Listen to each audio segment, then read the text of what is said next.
Here is the first part of the text formatted for voiceover. They dragged my wife off our front porch in broad daylight. Her book still clutched in one hand, and her slipper flying off like a deflated balloon. As she shouted, not in panic, but with the crisp precision of someone issuing orders in a war zone. Echo protocol, engage. That's all she said. Not a scream, not a plea, just that. And I swear, the birds stopped chirping. What those wannabe HOA cops didn't know, what none of them knew, was that my wife wasn't some helpless suburban housewife. She was a decorated CIA field commander, and they had just poked a sleeping lion with a sparkly yard sign.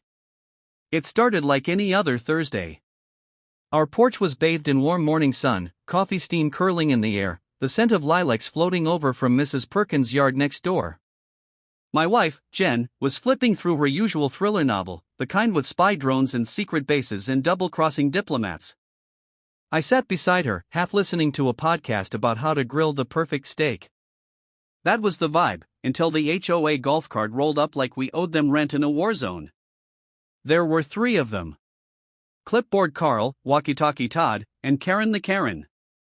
Short helmet hair so tight it looked vacuum-sealed, mirrored sunglasses, and the voice of someone who thought they were in an episode of NCIS.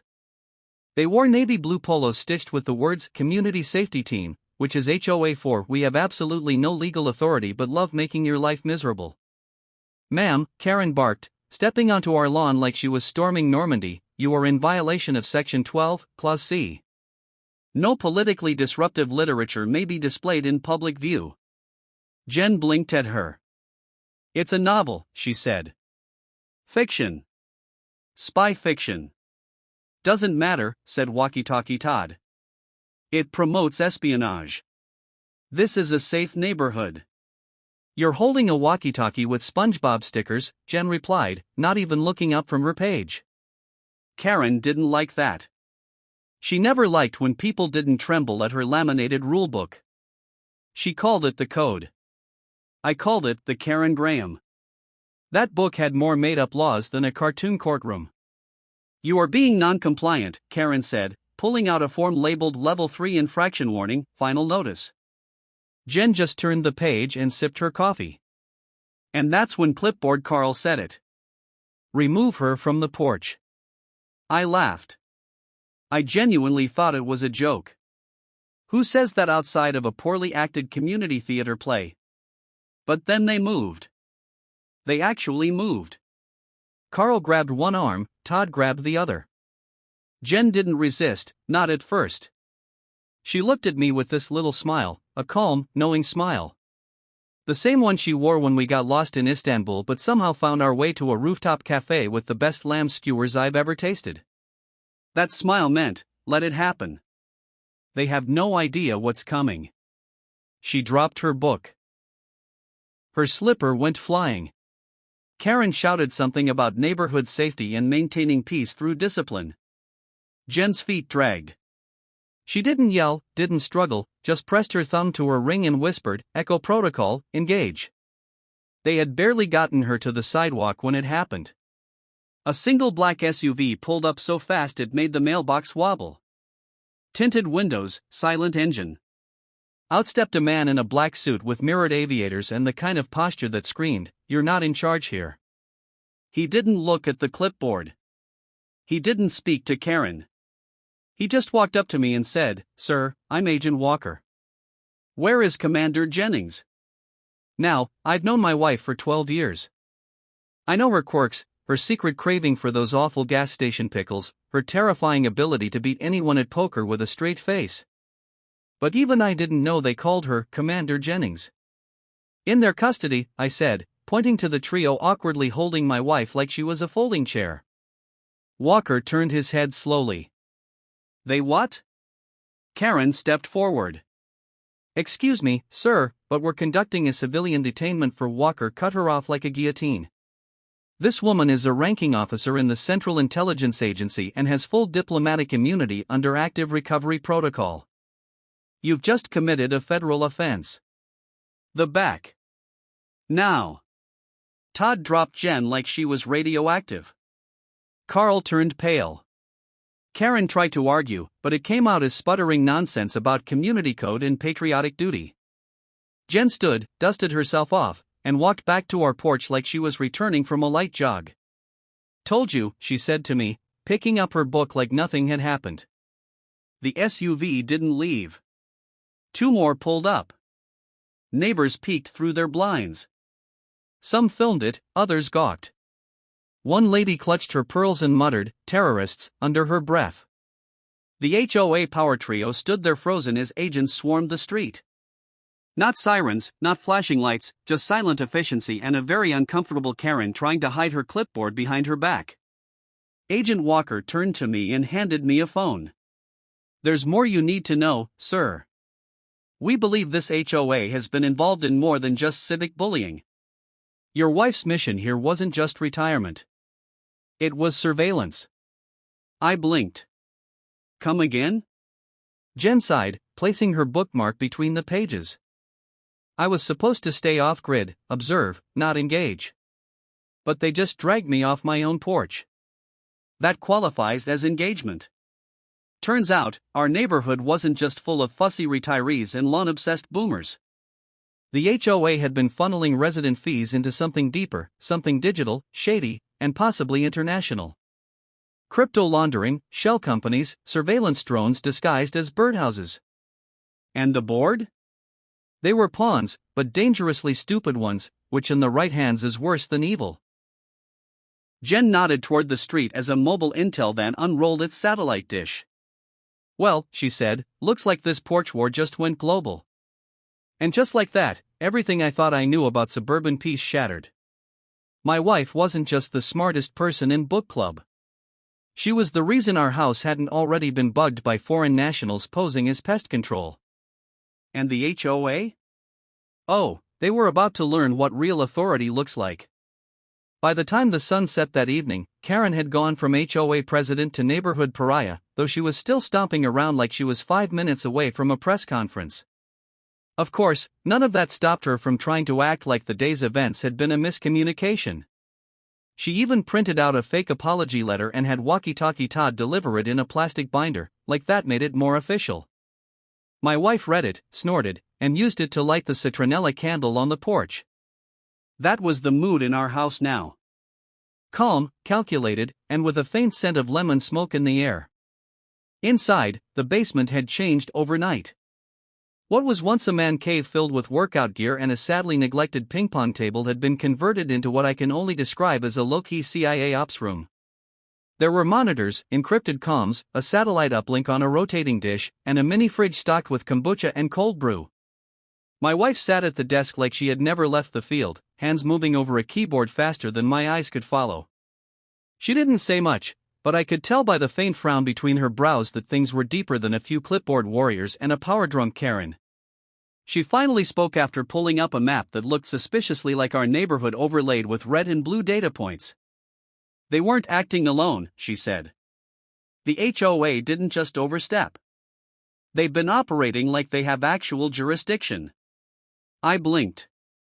"They're just a bunch of retirees with oversized fonts on their laptops." "Not anymore," she said and hit a key that brought up a document labeled Operation Sunshade. What unfolded over the next 10 minutes made my blood run cold. Apparently, our HOA had somehow gotten its hands on semi-restricted surveillance software, stuff that was only supposed to be used by government agencies.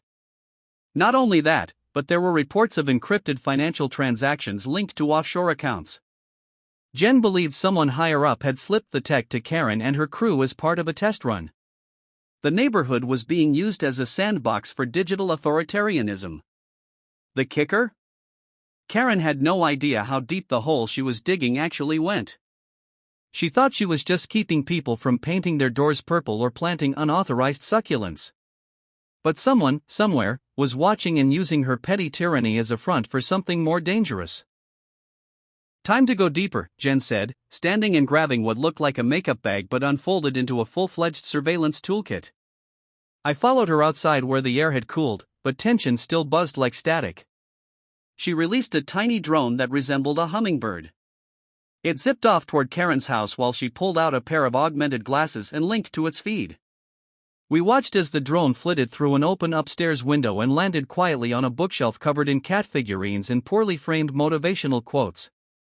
In the center of the room was a massive corkboard layered with sticky notes, colored string, and a laminated HOA command chart that looked like a rejected screenplay outline. Operation Green Grass, I read aloud. That's her plan to mandate artificial turf in all front yards to save water. Jen said, but see that folder on the desk. The drone zoomed in. It read Community Compliance Profiles. Jen tapped a few keys, and the glasses projected the scan pages on the garage wall like a movie. My name was on the first page. Next to it, Subject Resists Authority. Potential Subversive. Monitor Trash Patterns. I didn't know whether to laugh or be horrified. Then came the other names, dozens of them. Neighbors we waved to, people we barbecued with, all tagged and labeled like threats. A retired nurse was listed as a security risk due to birdhouse overpopulation. A teenager was flagged for frequent use of sidewalk scooter. Karen had made dossiers on half the neighborhood. And worse, they were being shared with an outside network. That night, Jen stayed up downloading and cross-referencing files. Meanwhile, I took a break to process the fact that we'd been living under a dictatorship disguised as an HOA. Clipboard Carl was listed as head of tactical enforcement, which made me chuckle until I saw he had submitted budget requests for actual tasers. Walkie-talkie Todd had requested facial recognition cameras for all 4 neighborhood entrances. And someone, probably Karen, had drawn up a proposal for mandatory community loyalty badges based on lawn maintenance scores. It was absurd. Hilarious if it weren't so terrifying. The next morning, Jen disguised herself as a dog walker and strolled casually past Karen's garage, the epicenter of operations. That garage, by the way, had been converted into what Karen called the Community Command Hub. From the outside, it looked normal. Inside, according to the drone, it had multiple monitors, a small flag display, an actual security light rig, and a snack shelf stocked entirely with generic granola bars and cans of off-brand soda. Karen was in there that morning, holding what looked like a briefing. Clipboard Carl stood beside a dry erase board outlining threat matrix zones. Todd manned the radios, barking updates about mailbox activity. It was like watching kindergartners play G.I. Joe with a budget. But there was something worse. On one of the monitors was a live feed from a backyard camera that wasn't theirs. They're watching inside other homes, Jen whispered as the drone relayed the footage. They've tapped into private home security systems. That was the final straw. Jen retreated back to our basement, connected with her old agency contact, and sent a formal incident report coded for domestic tech abuse and potential cyber intrusion. The response came within the hour, authorized for escalation. We weren't just dealing with bored retirees anymore. Someone had enabled them, and now that their toy surveillance state was getting attention from real agencies, the countdown to dismantling this fake regime had officially started. Jen leaned back in her chair, cracked her knuckles, and smiled. They turned a neighborhood into a micro-dictatorship, she said. Now we show them what happens when you give fake power to the wrong people. And just like that, Operation HOA Havoc was born. The psychological takedown began with a squirrel. Not a real one, though honestly, in this neighborhood, that wouldn't have been too far-fetched. No, this squirrel was actually a drone the size of a soda can, covered in synthetic fur and equipped with a high-resolution camera, thermal sensors, and a speaker that could mimic local bird calls. Jen launched it from our garage at precisely 4:12 a.m., when most of the HOA's community safety team was still asleep and dreaming of lawn citations. By 4:17, the squirrel was perched on top of Karen's chimney. And by 4:20, Jen had her first piece of blackmail-worthy footage, Karen singing show tunes into a hairbrush while wearing a bathrobe and an Obey the Rules sleep mask. Of course, we weren't planning on releasing that footage yet. It wasn't about public shaming, not immediately. Jen's strategy was much more elegant: fracture them from the inside out. Make them question each other. Make them wonder who was watching whom. Because when people think their control is slipping, they start to panic. And when they panic, they expose themselves. First came the letters. Official looking, printed on expensive, watermark-laced paper Jen somehow got from her CIA leftovers. They were anonymous and signed simply Office of Compliance Integrity. Each one was personalized and delivered to the doorsteps of Karen and her core cronies. Clipboard Carl received one warning that he had been reported for questionable overtime claims during HOA patrol hours. Walkie-talkie Todd's letter suggested someone had raised concerns about unmonitored audio surveillance. Karen's? Hers warned that multiple residents had filed complaints about her misuse of HOA funds to purchase military-grade marshland camouflage for a neighborhood with no marshes. They didn't know what hit them. The next morning, Jen and I walked past Karen's house just in time to see her arguing with Carl on the lawn. Carl was holding his letter like it was a court summons and gesturing wildly at Karen's garage, yelling something about, "You told me the cameras were for raccoons." Karen snapped back that maybe Todd had been recording meetings without their knowledge. They didn't see us walk by, but Jen still gave a little wave, just in case. That afternoon, she set phase 2 into motion. Using the same tech they'd illegally installed, Jen hacked into their community alert walkie system and programmed a series of bizarre pre-recorded messages to play at irregular intervals. Nothing threatening, just enough to feel like a glitch that got weirder over time. First, it was faint static laced with children's nursery rhymes played backward. Then, it was a robotic voice saying things like, "Unit 2 is out of compliance. Initiate audit protocol." The best part? They couldn't trace the signal. It bounced through a rotating VPN Jen had rigged through a neighbor's Wi-Fi-enabled sprinkler system. By the third day, Clipboard Carl was walking in circles, talking into his radio with growing paranoia. "Command, confirm authorization," he muttered into the walkie as Jen and I watched from behind a hedge. "Are we compromised?" Karen, meanwhile, started carrying a GoPro strapped to her chest and wouldn't go anywhere without documenting her movements. She stopped waving to neighbors and began posting Patriot updates in the community forum that read more like Cold War manifestos than HOA minutes. The breakdown was working, but Jen wasn't finished.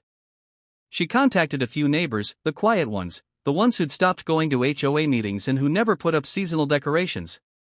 Not because they were lazy, but because they were tired of being told how to live. She let them in on the truth, just enough to get them involved without implicating them. One of them, an elderly man named Frank, used to work for naval intelligence.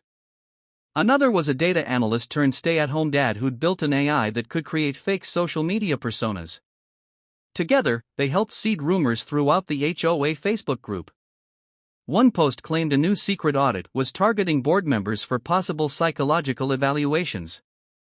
Another warned that HOA funds were under federal review and that anyone connected should lawyer up. Karen responded publicly to each one, insisting it was all nonsense. But behind the scenes, she started deleting posts and blocking members she thought were involved. She even hosted a mandatory emergency board meeting in her garage. Jen had the squirrel drone livestream it to a private YouTube channel we shared with a handful of key neighbors. What we saw was glorious. Karen pacing like a mad general, accusing Todd of leaking information to the state. Todd denied it and blamed Carl, who in turn insisted he had proof Karen had authorized the lawn camera budget under residential wildlife study. They shouted. They pointed. Someone knocked over the patriotic cupcake display. At one point, Todd tried to storm out, only to realize Karen had padlocked the garage door from the outside to maintain operational security. The next day, the garage remained closed, curtains drawn, no movement. Rumors spread that Karen was holding secret tribunals. Someone posted a meme of her face photoshopped onto a military dictator's body, complete with aviator shades and a sash that read Supreme Grass Commander. It went viral in the community overnight. Jen and I sat on our porch, sipping coffee, watching as neighbors started to quietly rebel. Flags were raised at unapproved angles. A few residents mowed zigzag patterns into their lawns.